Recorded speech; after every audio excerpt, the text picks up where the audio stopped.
Come here, Bobo. Bobo, come here. Come here. Come here. You ain't through eating yet. Come here. Come on. Come on. Come on. Oh my God. You want some more? I'll be there in just a minute. We're doing a story on him. They're going to help me get food. Come here, Bobo. He might have had enough now. Hold on. Don't feed him yet. He's not going to eat another one. He's through now.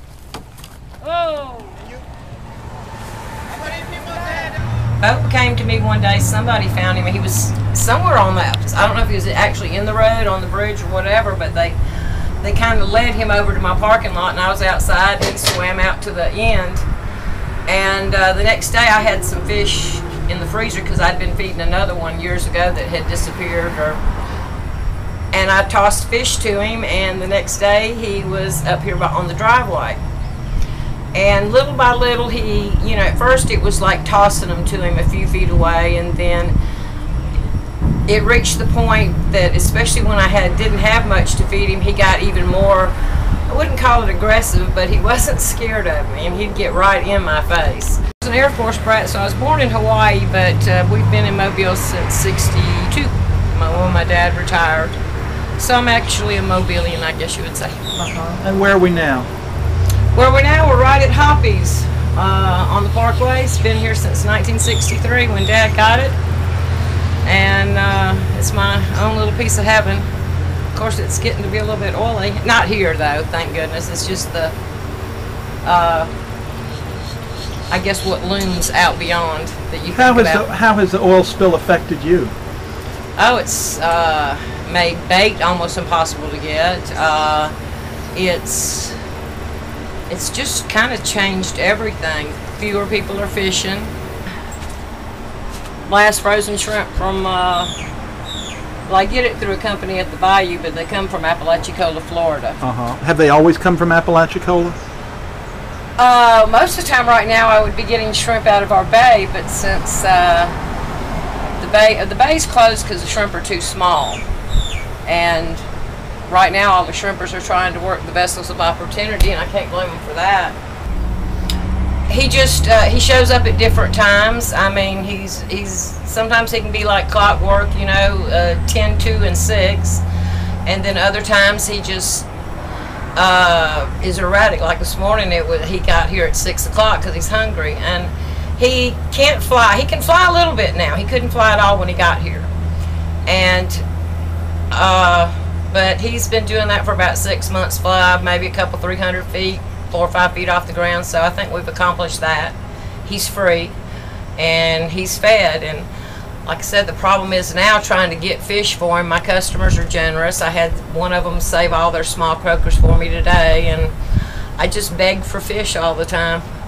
There are thousands, tens and thousands of pelicans, and you have created a friendship with one. Why do you care so much for this one pelican? I guess because he's like, he depends on me. And he's become a part of the family here. I have fed a couple of egrets before, and he's the second broken wing pelican I've fed before. Like I said, the other one left. He was here a couple of years and just swam off and never came back one day, and I don't know what happened to him. And I mean, if they'd all come here, I would try to feed them. Probably I'd really put out a scream for need fish now. He is so full of love when he looks at me and expects and knows I'm going to feed him. So it's very disappointing when I don't have any fish. When the oil spill first happened, he didn't show up for about a week one time, and somebody said, well, he might have been nesting, or he or she, whatever he is, I'm not sure. And I worried about it, and then when he showed up, I said, he can't fly very far. He doesn't go very far, and I'm grateful, because if we can keep the oil out of the upper bay and the river, then he'll be fine. And our area will be fine. I mean, I could wish that for everything, but that's kind of more of a dream than a possibility right now, especially when you see everything you see. But I think, in being disabled, it's still a blessing for him, because he would probably be, or very well could be, one of those down there in the oil.